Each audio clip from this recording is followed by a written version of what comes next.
Hola, ¿qué tal? La democracia es por definición un régimen que solo puede existir en un ambiente de tolerancia basado en un arreglo político en el que todos los integrantes de una comunidad aceptan convivir respetuosamente entre sí a pesar de sus diferencias, diferencias que en principio son asumidas por todas y todos de manera recíproca como legítimas.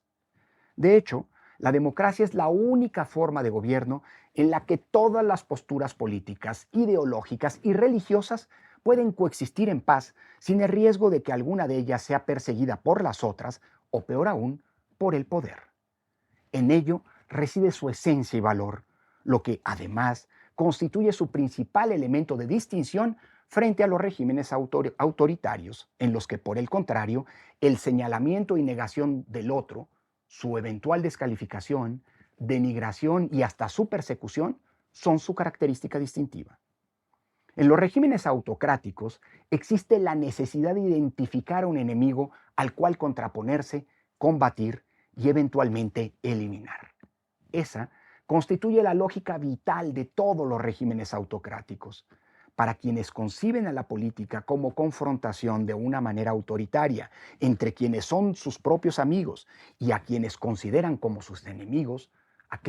la política, no es entendida como un mecanismo para matizar las diferencias a partir de la búsqueda de acuerdos y de consensos en la toma de las decisiones colectivas, como lo propone, por cierto, la larga tradición del pensamiento democrático, sino que por el contrario, para los autoritarios, la exacerbación de esas diferencias hasta llevarlas al conflicto, a la vez inevitable y necesario para que la auténtica política sea entendida como contraposición y pueda expresarse, es indispensable. Así, para el pensamiento autoritario, el señalamiento de un enemigo, real o inventado, se convierte en una condición existencial de la propia identidad política. Por eso, invariablemente, todos los autócratas a lo largo de la historia han hecho que la cohesión de sus seguidores en torno a su proyecto y su planteamiento político dependa de la identificación, señalamiento y descalificación de sus adversarios, quienes generalmente son asumidos como responsables de todos los males y como depositarios de toda malignidad. Ese es el ABC del razonamiento autoritario.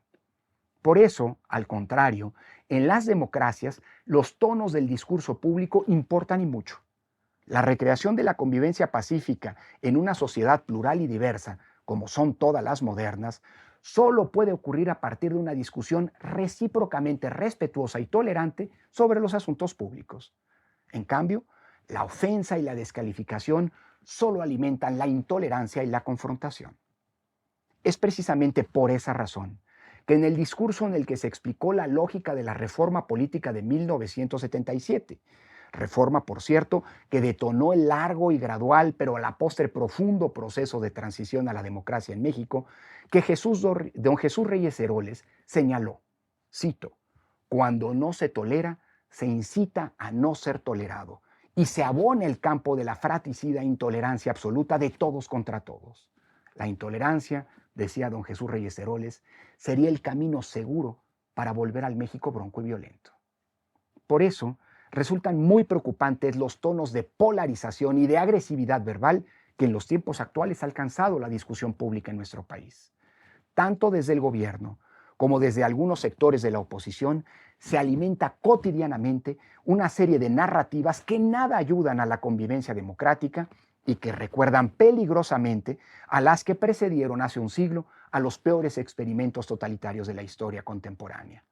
Y es que, inevitablemente, la democracia se pone en grave tensión y hasta en franco riesgo cuando prevalecen los radicalismos y la intolerancia.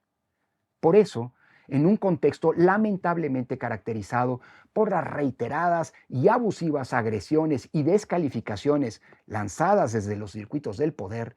los auténticos demócratas deben ser repelentes a la lógica de la intolerancia y recordar que la gran apuesta democratizadora de México fue construir un espacio en donde todas y todos tenemos cabida, sin importar nuestras legítimas diferencias.